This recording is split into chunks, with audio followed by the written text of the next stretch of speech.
नमस्कार, स्वागत है आप सभी का ज्ञान सम्मान के मंच पे। तो हम लोग यहाँ पे एनसीईआरटी कवर कर रहे थे और एनसीईआरटी में हम लोग यहाँ पे क्लास 6 का एनसीईआरटी स्टार्ट किए थे। सब्जेक्ट आपका हिस्ट्री है।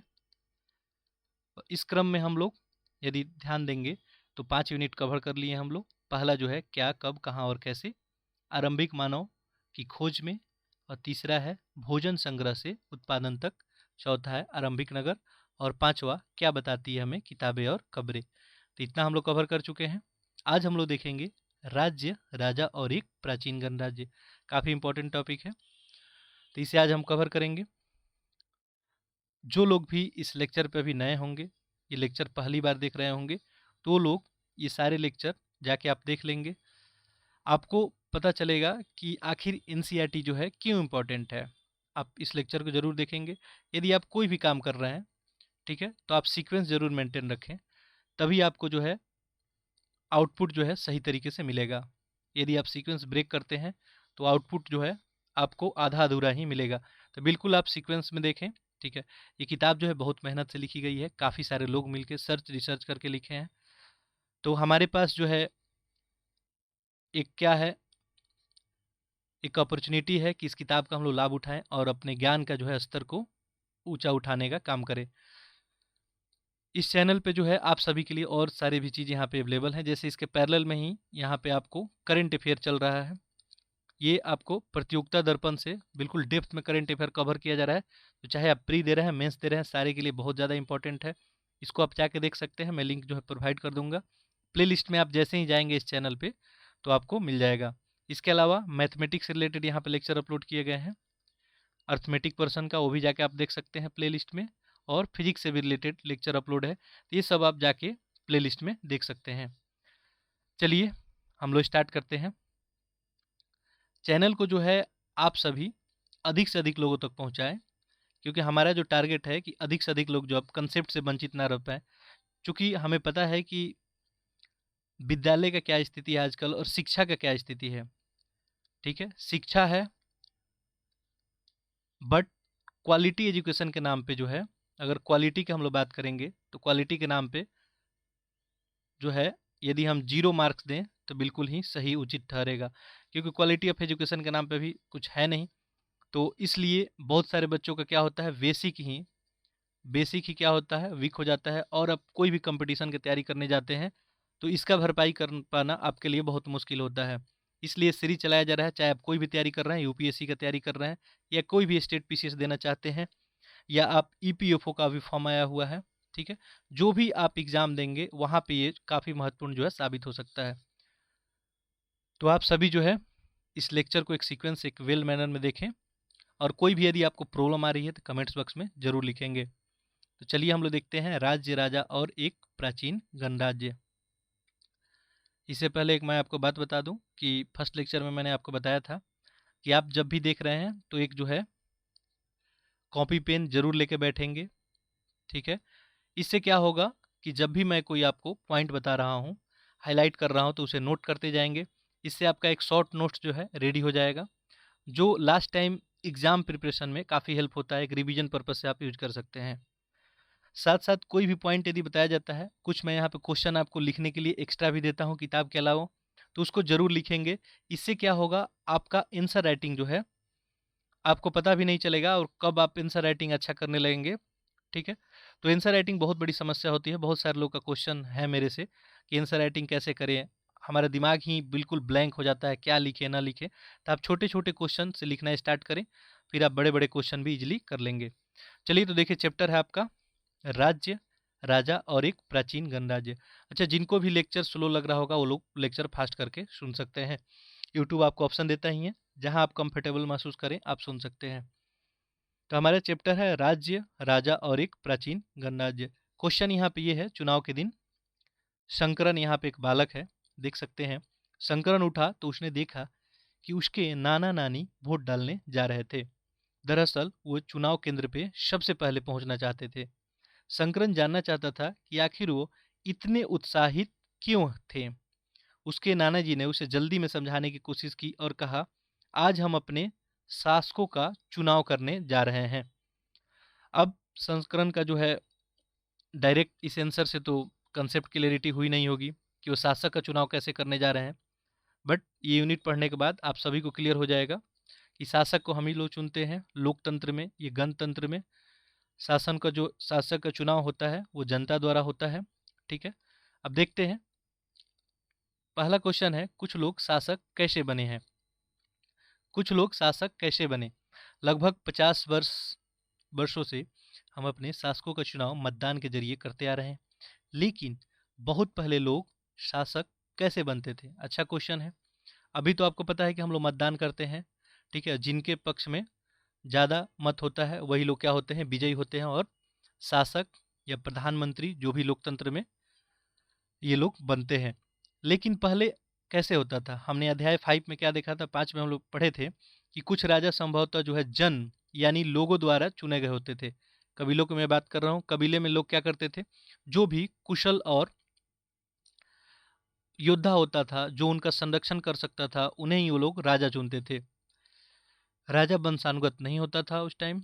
ठीक है, राजा के लिए कोई स्पेशल जो है उस समय आज की तरह चुनाव नहीं होता था, बट लोग मिलके स्वेच्छा से वो चुना करते थे। परंतु करीब 3000 साल पहले की बात है, राजा बनने की इस प्रक्रिया में कुछ परिवर्तन दिखाई दिया और कुछ लोग बड़े बड़े यज्ञों को आयोजित करके भी राजा के रूप में प्रतिष्ठित हो गए। तो 3000 साल पहले कहानी ऐसी बनी कि कुछ लोग जो है यज्ञ वगैरह करके भी अपना शक्ति वगैरह बढ़ाने लगे और राजा जो है कहलाने लगे। देखते हैं, तो एक टर्म है यहाँ पे अश्वमेघ यज्ञ। ठीक है, ये क्या होता है?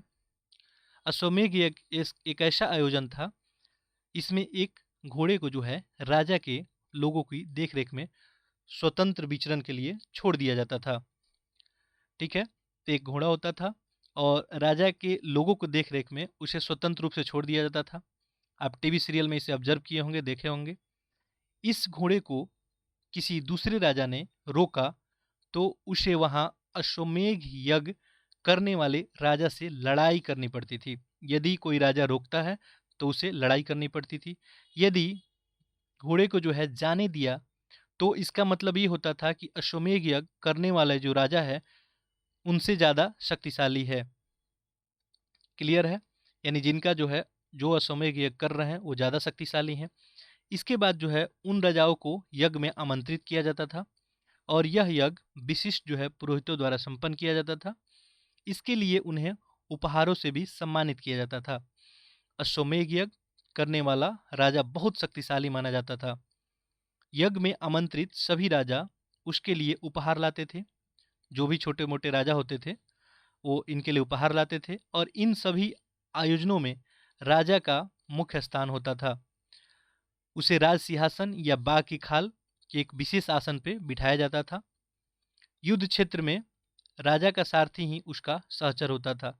यज्ञ के अवसर पे वह राजा की यज्ञ के अवसर पे जो है राजा की विजयों तथा अन्य गुणों का गान करता था। राजा के सगे संबंधी खासकर उसकी रानियों तथा पुत्रों को भी कई छोटे छोटे अनुसंधान करने होते थे। अन्य सारे आमंत्रित राजाओं का काम सिर्फ बैठकर यज्ञ की पूरी प्रक्रिया को देखना भर था। तो ये हम लोग देख रहे हैं अश्वमेघ यज्ञ क्या होता था, अश्वमेघ यज्ञ में क्या प्रोसीजर होता था, तो हम लोग देख लिए। राजा के ऊपर जो है पुरोहित पवित्र जल से छिड़काव के साथ साथ ही अन्य कई अनुष्ठान करता था। विष अथवा वैश्य जैसे सामान्य लोग उपहार लाते थे। तो हमने पिछले यूनिट में देखा था कि विष और वैश्य क्या होते हैं। तो देखिए, एक चैप्टर का लिंक दूसरे चैप्टर से होता है, इसलिए आप एक कंटिन्यूटी में काम करें। जिन्हें पुरोहित शूद्र मानते थे उन्हें कई अनुसंधानों में शामिल नहीं किया जाता था। ठीक है, तो बहुत सारे सामान्य लोग ये होते थे और इन्हें बहुत सारे अनुष्ठान में जो है शामिल नहीं किया जाता था। नेक्स्ट देखते हैं, इस यज्ञ में उपस्थित होने वाले की एक सूची बनाओ। पेशे के आधार पे वहाँ कौन कौन वर्ग शामिल थे। तो इसे आप देख सकते हैं, इसे आप स्किप भी कर सकते हैं। चलिए आगे देखते हैं हम लोग। यहाँ पे एक आपको टर्म दिया है वर्ण, देखते हैं इससे रिलेटेड घटना क्या है। ये वर्ण इस समय उत्तर भारत में खासकर गंगा यमुना क्षेत्र में कई ग्रंथ रचे गए। ऋग्वेद के बाद रचे होने के कारण ये उत्तर वैदिक ग्रंथ कहे जाते थे। देखिए ऋग्वेद के बाद जो भी ग्रंथ रचे गए उसे उत्तर वैदिक ग्रंथ भी कहते हैं हमें, क्योंकि ऋग्वेद के बाद हुआ है। इसके अंतर्गत सामवेद, यजुर्वेद, अथर्ववेद तथा अन्य ग्रंथ शामिल है।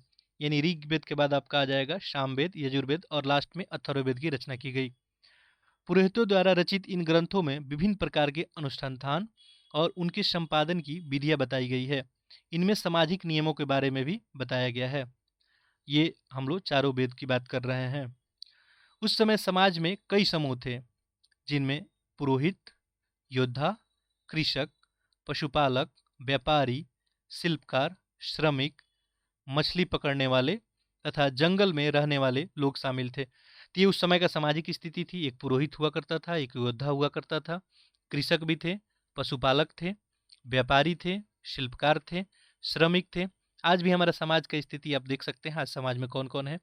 जहाँ कुछ पुरोहित तथा योद्धा वैभवशाली थे, ध्यान देंगे, वहीं कुछ कृषक और व्यापारी भी धनवान थे। दूसरी ओर पशुपालक, शिल्पकार, श्रमिक, मछली पकड़ने वाले शिकारी, भोजन संग्राहक निर्धन थे। तो ये स्थिति थी। योद्धा और जो है पुरोहित क्या होते थे? वैभवशाली। कृषक और व्यापारी जो है वो भी आपको धनवान हुआ करते थे। बट जो पशुपालन, शिल्पकार और श्रमिक होते थे उनकी स्थिति सही नहीं थी, वो निर्धन हुआ करते थे। आगे देखते हैं। पुरोहितों ने लोगों को 4 वर्गों में विभाजित किया, जिसे वर्ण कहते हैं। अब देखिए, ये जो वर्ण की बात आई, ये वर्ण जो है यहाँ पे बनाए, जो भी लोग यहाँ पे हैं उन्हीं के द्वारा बनाया गया एक टर्म है। तो वर्ण कोई था नहीं, ठीक है। जाति यहाँ पे कोई थी नहीं इनिशियल में।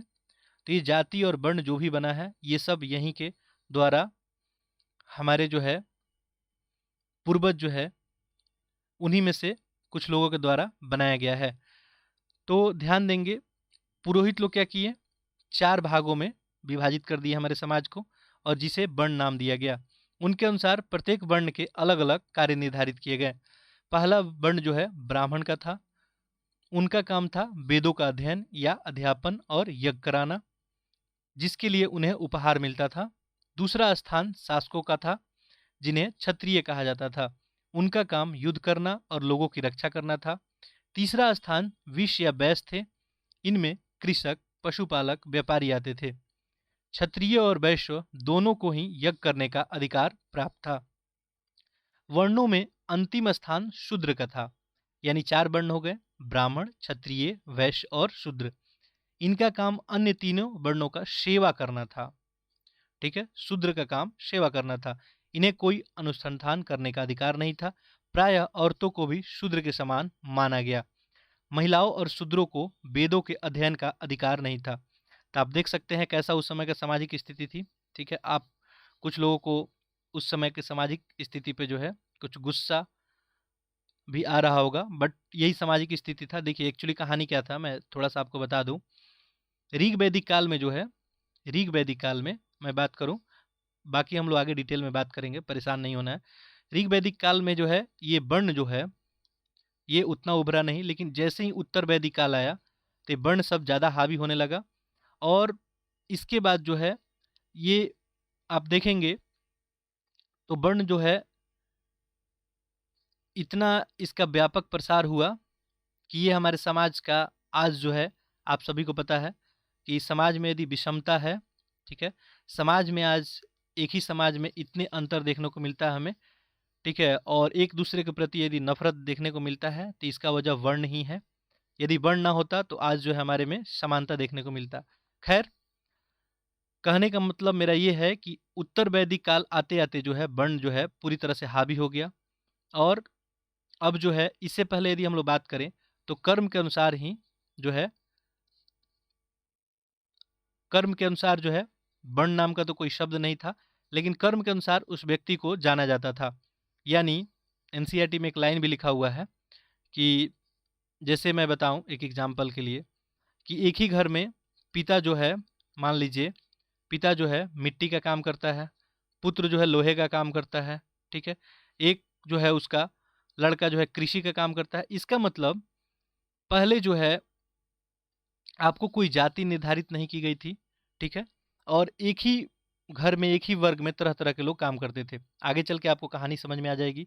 अभी के लिए इतना समझ ले कि ये पुरोहितों का काम है कि 4 भागों में हमारे समाज को बांट दिए, ब्राह्मण, क्षत्रिय, वैश्य, शूद्र। शूद्र को जो है उनके साथ सबसे ज़्यादा भेदभाव किया गया और इनको जो है ना कोई अनुसंधान करने का हक था और ना ही इनको वेदों पढ़ने का अध्ययन दिया गया। यानी वेदों को अध्ययन करने का भी इनको अधिकार नहीं दिया गया। साथ-साथ स्त्रियों की भी दशा शूद्र के समान ही देखने को मिली। ठीक है, चलिए आगे बढ़ते हैं हम लोग।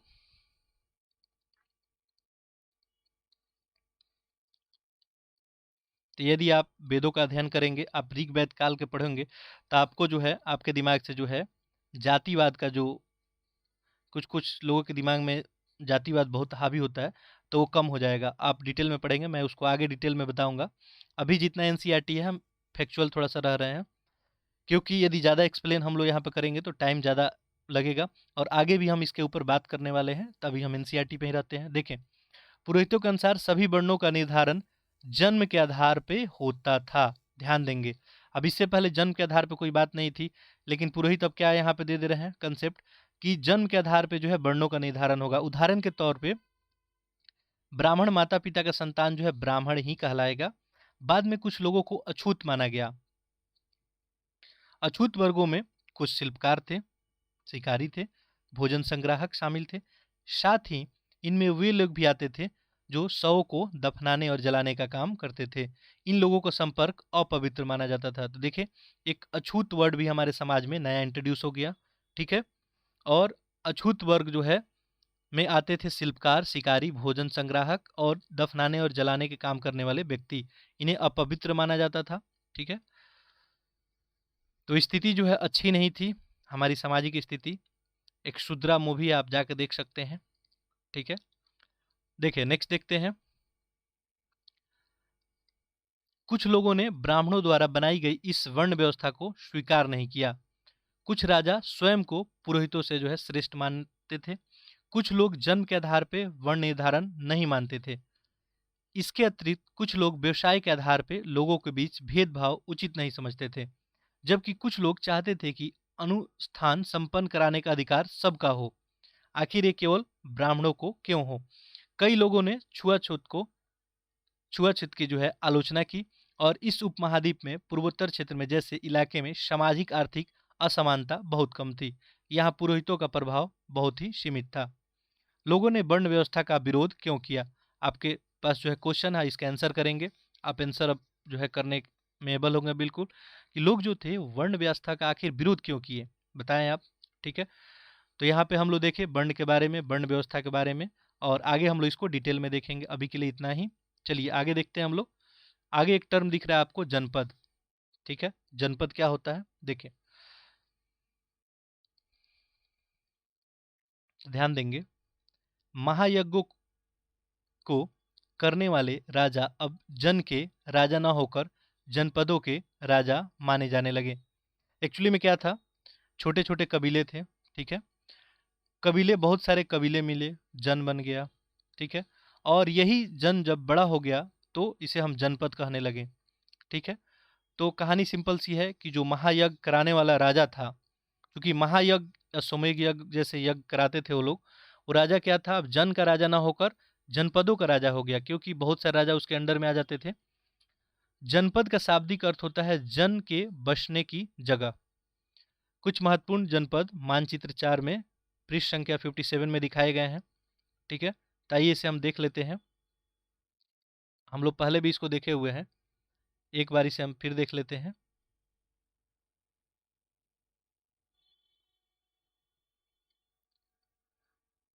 पृष्ठ संख्या 57।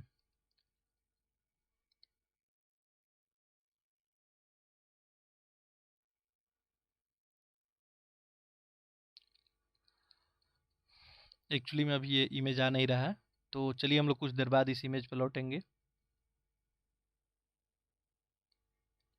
ठीक है, चलिए, तो देखिए, ये हम लोग देखेंगे एक्चुअली क्या है कि इसमें आपको जनपद देखने को मिलेगा, आगे चल के देखने को मिलेगा ये, हम लोग इसको देखेंगे। देखें, इसी में आगे शायद देखने को मिलेगा। हाँ, आगे है इसी में। ठीक है, ओके, देखें यहाँ पे।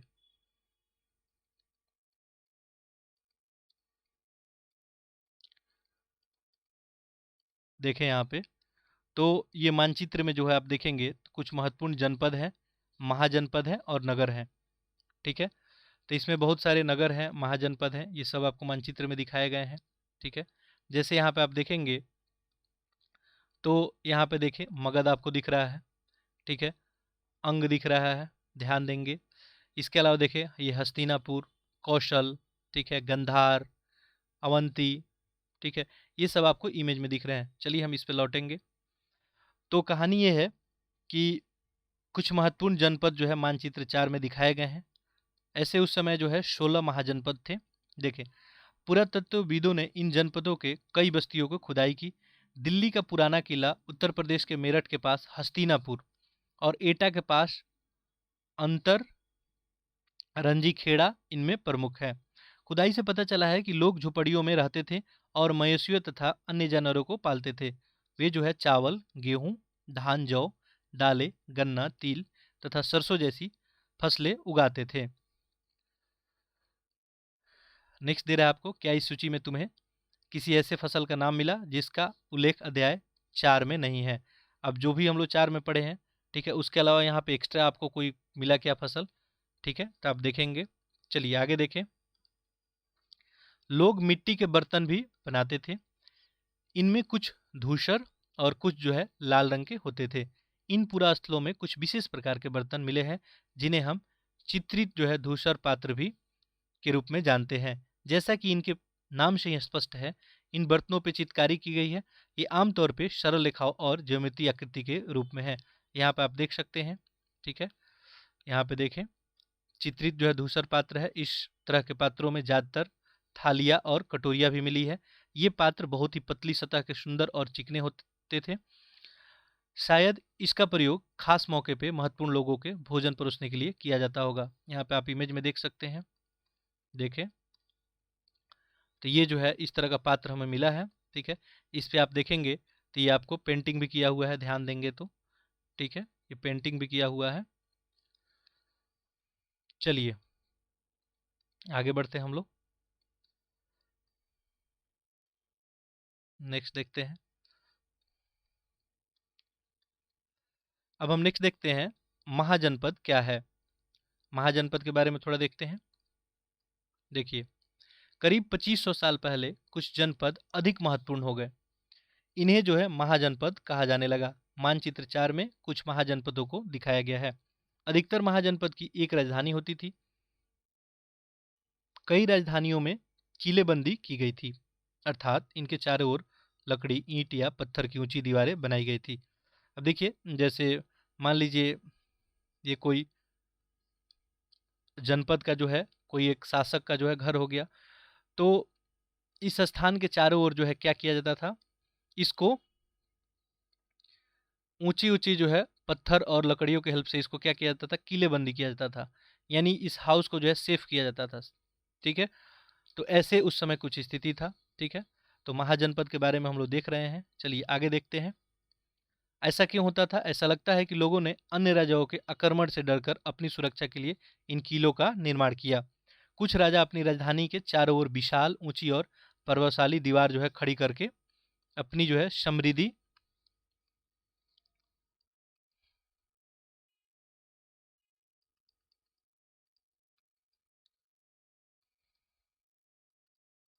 ध्यान देंगे, अपनी समृद्धि और शक्ति का प्रदर्शन भी करते थे। इस तरह के किले के अंदर रहने वाले लोगों और उस क्षेत्र पे नियंत्रण रखना भी सरल हो जाता था, हो गया होगा। अब देखिए क्या होता था, अगर ऐसा आप स्ट्रक्चर रखते हैं तो आपका क्या हो जाएगा, किले के अंदर रहने वाले लोग जो होंगे, चाहे उस क्षेत्र पे जो नियंत्रण रखना वो सरल हो जाएगा। इस तरह की विशाल दीवार जो है बनाने के लिए व्यापक योजना की आवश्यकता थी और लाखों की संख्या में ईंटों और पत्थरों का इंतजाम करना पड़ता था। हजारों स्त्री पुरुष तथा बच्चे इसके लिए अथक परिश्रम किए होंगे और इनके लिए संसाधनों की भी आवश्यकता पड़ती होगी। अब ऐसा यदि काम करना है तो अब राजा जो है सेना रखने लगे थे। ठीक है, ध्यान देंगे, राजा जो है सेना रखने लगे थे। सिपाहियों को नियमित वेतन देकर पूरे साल रखा जाता था। कुछ भुगतान संभवतः आहत सिक्के पर, जो चित्र आपको 92 में दिखाया गया, पृष्ठ संख्या 92 पर हम लोग देखेंगे। इन सिक्कों के बारे में अध्याय जो है 9 में हम लोग देखेंगे। खैर अभी एक महाजनपद का हम लोग डायग्राम यहाँ पे देख लेते हैं, ठीक है। अब ध्यान देंगे तो जैसे हम लोग इमेज में देखें, ये कुछ महाजनपद है, ठीक है। मगध यहाँ पे दिख रहा है आपको, ठीक है। इसके अवंती दिख रहा है, उज्जैन ये देखें आप, ठीक है। इसके अलावा यहाँ पे आप देख सकते हैं ये गंधार वाला इलाका हो गया, तक्षशिला, ठीक है। ये हस्तिनापुर वगैरह, ठीक है। इसके बाद इसमें जो है महाजनपद जो है, इसमें मगध आप चल के देखेंगे तो मगध जो है इसमें सबसे शक्तिशाली आगे चल के उभर के आया, ठीक है। यहाँ पे कौशाम्बी भी आपको दिख रहा है। चलिए आगे बढ़ते हैं हम लोग, बाकी इसके बारे में हम लोग डिटेल में पढ़ेंगे, ठीक है। चलिए, कौशाम्बी किले की दीवार का यह चित्र जो है आधुनिक उत्तर प्रदेश के इलाहाबाद के पास मिली है। ईंट की दीवार का अवशेष है। इसके एक भाग का निर्माण संभवतः 2500 साल पहले हुआ है। इमेज में आप देख सकते हैं, ये जो है दीवार जो है कौशाम्बी किले का दीवार है, ठीक है। इमेज में आपको दिख पा रहा होगा, ठीक है, देख पा रहे हैं, ये जो है कौशाम्बी किले का दीवार है। ऐसे भी आप आजकल कहीं किला वगैरह घूमने जाते होंगे तो आपको पता होगा कि आखिर किला को जो है कैसे संरक्षित किया जाता था, कैसे बनाया जाता था, ठीक है। चलिए आगे देखते हैं हम लोग। अब नेक्स्ट अपना टॉपिक है कर के ऊपर।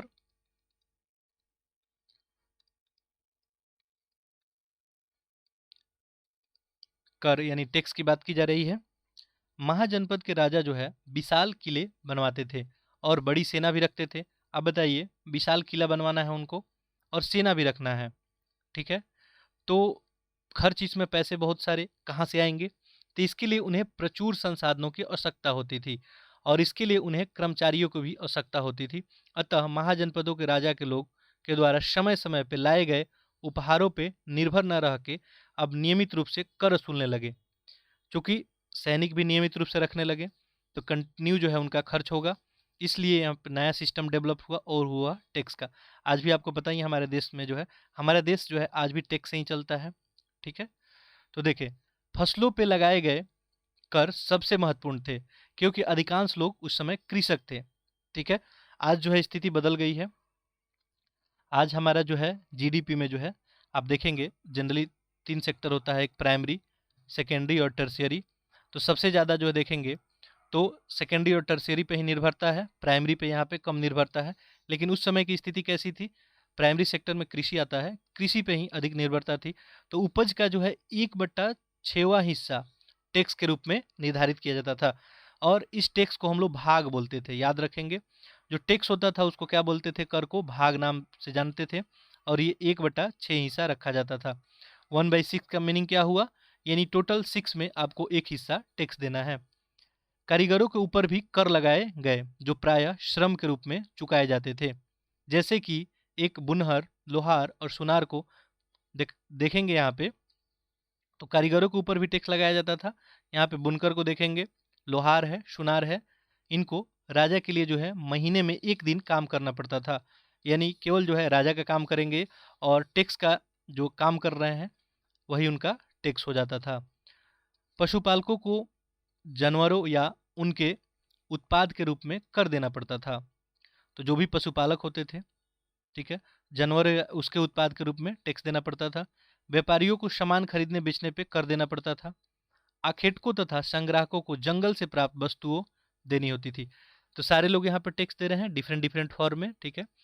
तो आप देख रहे हैं कि जो भी बुनकर, लोहार हैं वो राजा के पास काम करके टैक्स के रूप में काम कर रहे हैं।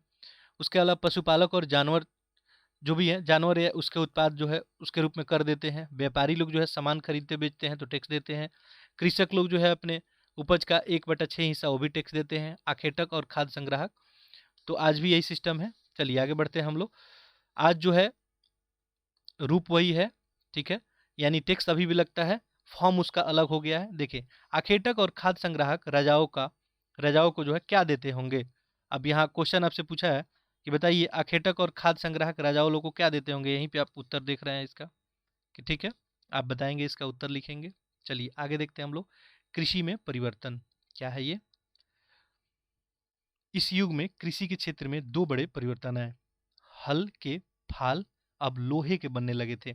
देखिए, पहले क्या था, हल के जो फाल होते थे पत्थर के हुआ करते थे, अब लोहे के बनने लगे थे। अब कठोर जमीन को लकड़ी के फाल की तुलना में लोहे के फाल से आसानी से जोता जा सकता था। इससे फसल की उपज बढ़ गई। दूसरे लोगों ने धान के पौधे का रोपण शुरू किया, अर्थात खेतों में बीज छिड़क कर धान उपजाने के बजाय धान के पौधे तैयार करके उनका रोपण किया गया। आज भी इस मेथड से भी आज भी खेती किया जाता है। अब पहले की तुलना में बहुत ज़्यादा पौधे जीवित रह जाते थे, इसलिए पैदावार भी ज़्यादा होने लगी और इसमें कमर तोड़ परिश्रम लगता था। ये काम ज़्यादातर दास दासी भूमिहीन खेतिहर मजदूर करते थे।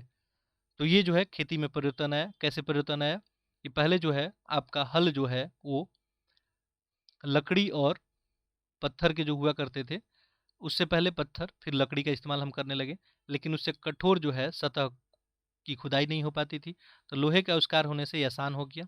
ठीक है, चलिए आगे बढ़ते हैं हम लोग।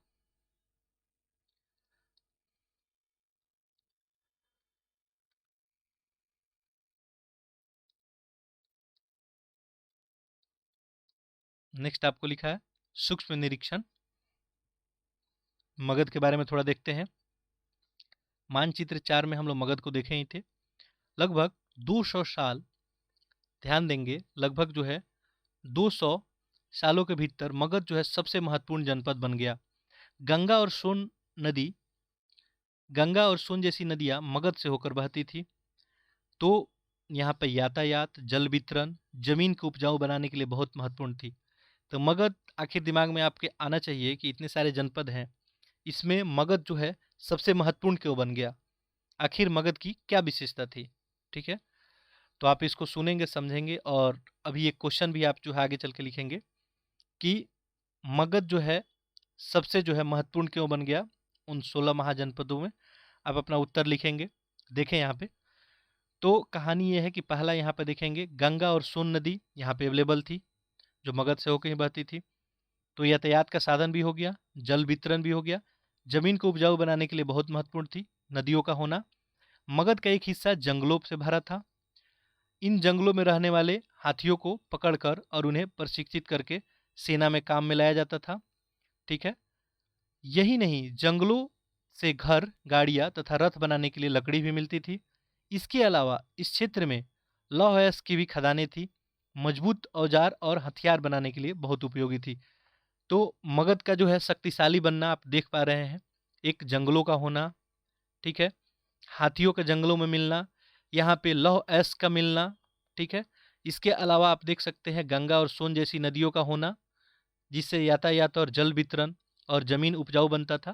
तो ये सब जो है कारण था मगध का जो है सबसे ज़्यादा महत्वपूर्ण बनने में। मगध में जो है दो बहुत शक्तिशाली शासक बिंबिसार और अजातशत्रु हुए। अन्य जनपदों को जीतने के लिए हर संभव साधन जो है अपनाते थे। महापद्म नंद एक और महत्वपूर्ण शासक थे। उन्होंने अपने नियंत्रण का क्षेत्र इस उपमहाद्वीप के उत्तरी पश्चिमी भाग तक फैला दिया था। बिहार में राजगिरी कई सालों तक मगध की राजधानी बनी रही।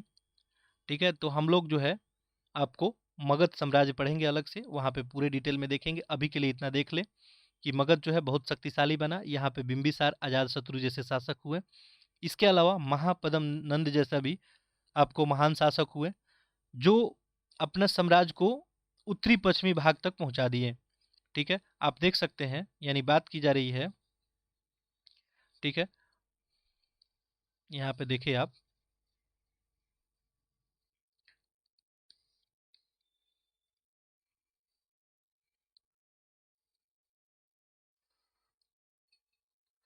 ध्यान देंगे तो उस समय का जो है कुछ मैप ऐसा ही हुआ करता था।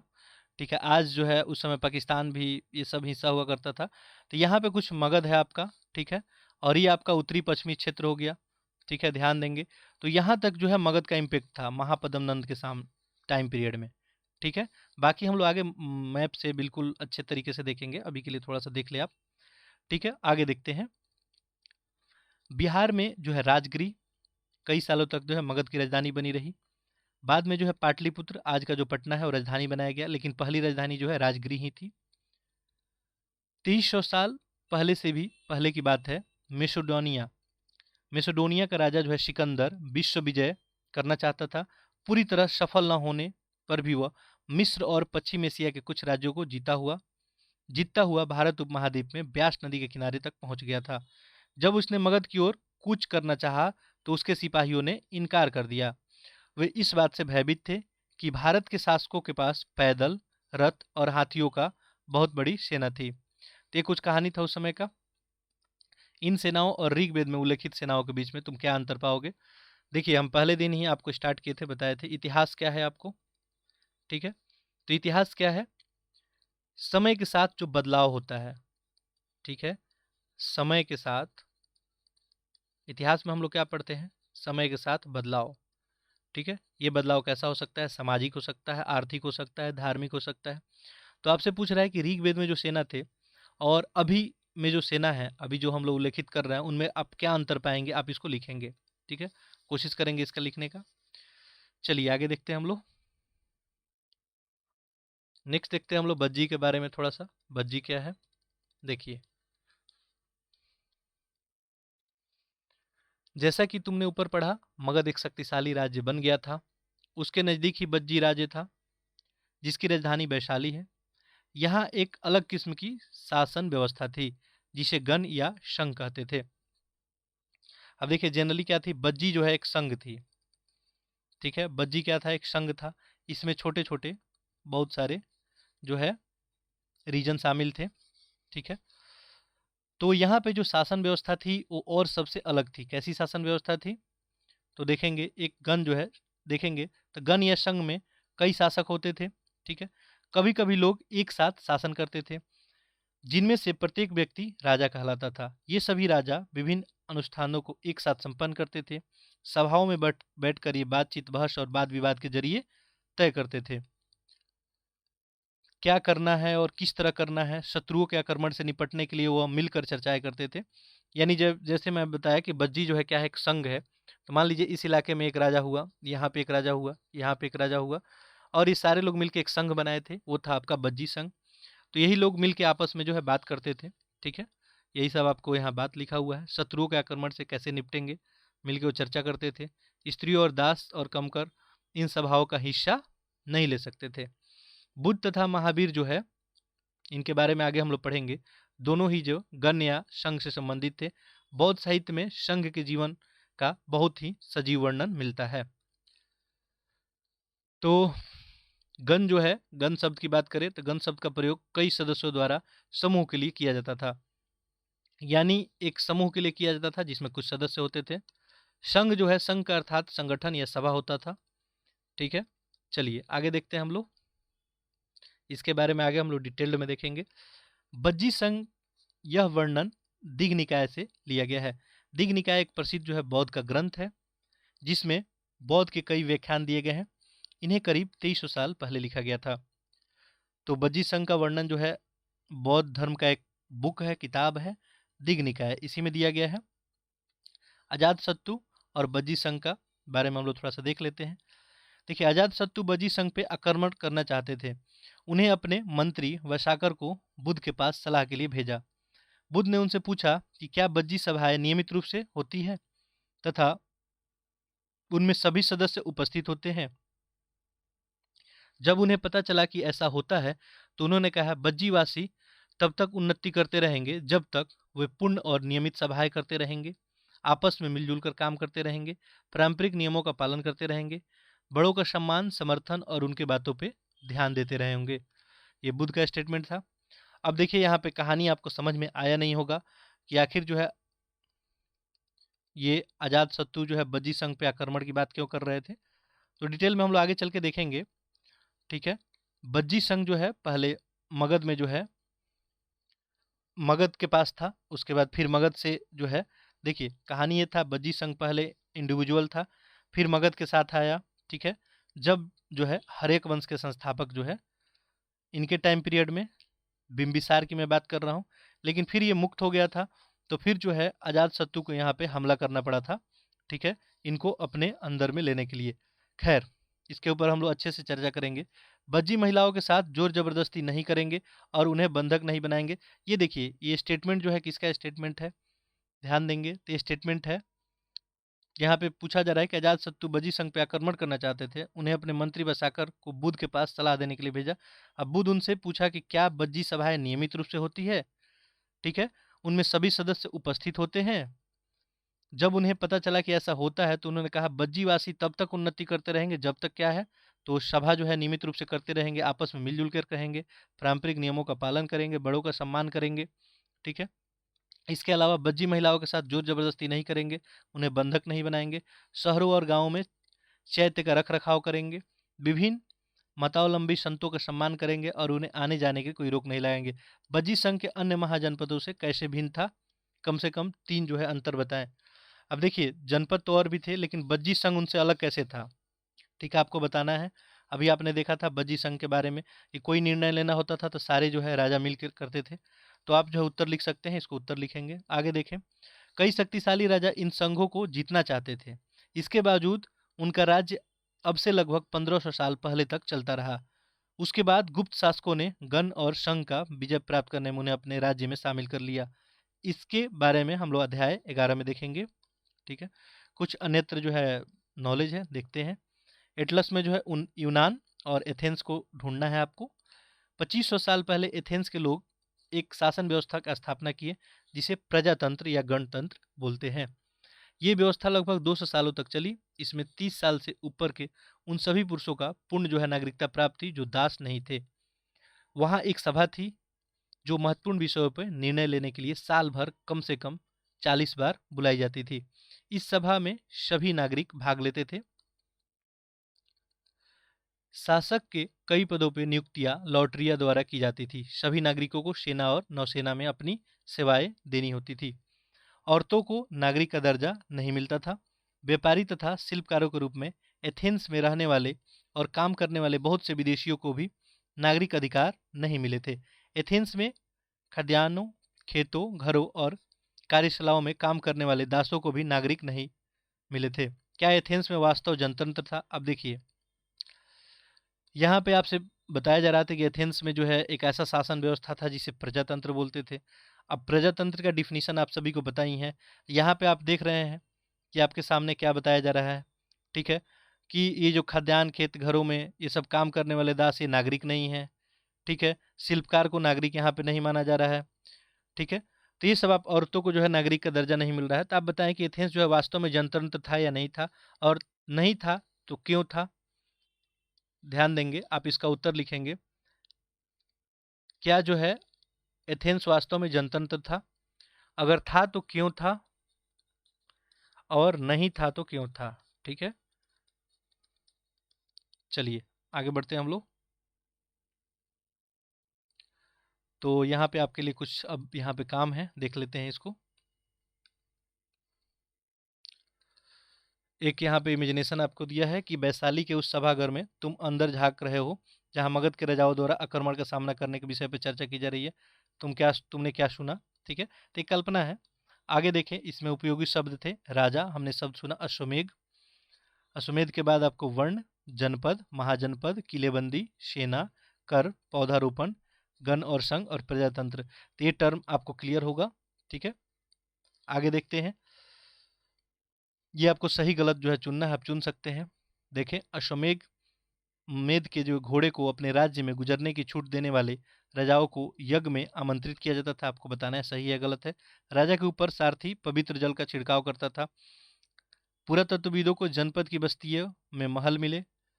चित्रित धूसर पात्रों में अनाज रखा जाता था। महाजनपदों में बहुत से नगर किला बंद थे। तो ये आपको बताना है सही या है गलत है, आप इसको करेंगे। नीचे दिए गए खानों में निम्नलिखित शब्द भरना है। ये सब दिया है शब्द, तो उसको आप फिल इन द ब्लैंक से आप देखेंगे।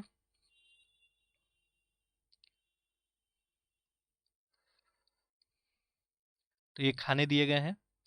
ठीक है, ये महाजनपद के राजा हो गए। ठीक है, और आपको इनमें भरना है इसको। नेक्स्ट देखें, समाज के वो कौन समूह थे जो गणों के सभाओं का हिस्सा नहीं ले सकते थे? आप इसका उत्तर करेंगे। ठीक है, कि समाज के कौन से समूह थे जो गणों में सभाओं में हिस्सा नहीं लेते थे? आगे देखें,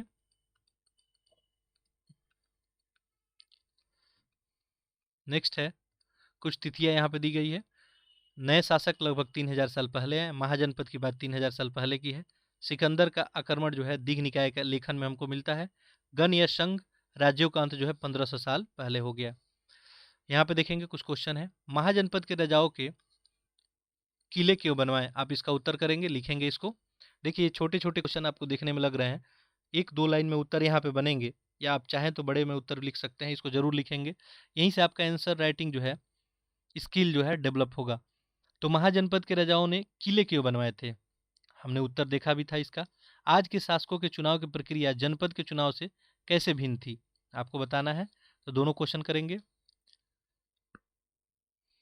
ठीक है, तो इसको देखेंगे। एक यहाँ पे देखें, एक जो राजनीतिक मानचित्र में अपना राज्य ढूंढे और वहाँ प्राचीन जनपद थे, अगर हाँ तो उनके नाम लिखें, अगर नहीं तो अपने राज्य के सबसे नज़दीक जो है जनपद वाले, तो आप मैप में देखें। ठीक है, तो अगर बिहार से हैं तो यहाँ पे मगध हो जाएगा। ठीक है, तो अगर यूपी में होंगे, ठीक है, तो आप देखेंगे। तो ये एक्टिविटी है, ऐसे ही देखने के लिए है, चूंकि ये क्लास जो है 6 के लिए लिखा गया है। तो बस इतना ही है। एक देखें, प्रश्न 3 में उत्तर में बताए गए समूहों को किन किन आज का मतदान अधिकार प्राप्त है। अब ध्यान देंगे कि जो प्रश्न 3 है, जिसमें बताया गया था कि यहाँ पे बताया है कि उत्तर में बताए गए समूहों में किन किन को आज को मतदान प्राप्त है, छोड़ देंगे इसको। ठीक है, चलिए आगे देखते हैं। तो आगे जो है अब नहीं है, अगला जो आपका चैप्टर है नए प्रश्न नए विचार, तो इसको हम लोग अगले जो है लेक्चर में देखेंगे। इस लेक्चर में इतना ही रखेंगे। तो आप लोग जो है लेक्चर को अधिक से अधिक शेयर करें। देखिए चूंकि बेसिक बुक है, इसमें ज़्यादा कुछ खास है नहीं, जहाँ भी होगा मैं एक्सप्लेन कर दूंगा। ठीक है, और क्वेश्चन यदि बनेगा तो मैं ज़रूर यहाँ पे आपको दूंगा। जैसे सिंधु घाटी सभ्यता में कुछ क्वेश्चन स्टैंडर्ड बने थे, तो वहाँ पे आपको दिया गया था। ठीक है, तो आप उस क्वेश्चनों को लिखेंगे, जहाँ जहाँ क्वेश्चन बनने वाला होगा देंगे। बाकी जो इसमें क्वेश्चन दिया है 1 2 3 जो अभी मैं इंडिकेट किया, तो उसको आप ज़रूर लिखेंगे। ठीक है, आप अभी से लिखें, आपको कोई जो है प्रॉब्लम नहीं आएगी। और इस जो है लेक्चर को अधिक से अधिक लोगों तक पहुँचाएँ, साथ साथ चैनल को सब्सक्राइब भी ज़रूर कर लें। चलिए आप सभी का बहुत बहुत धन्यवाद।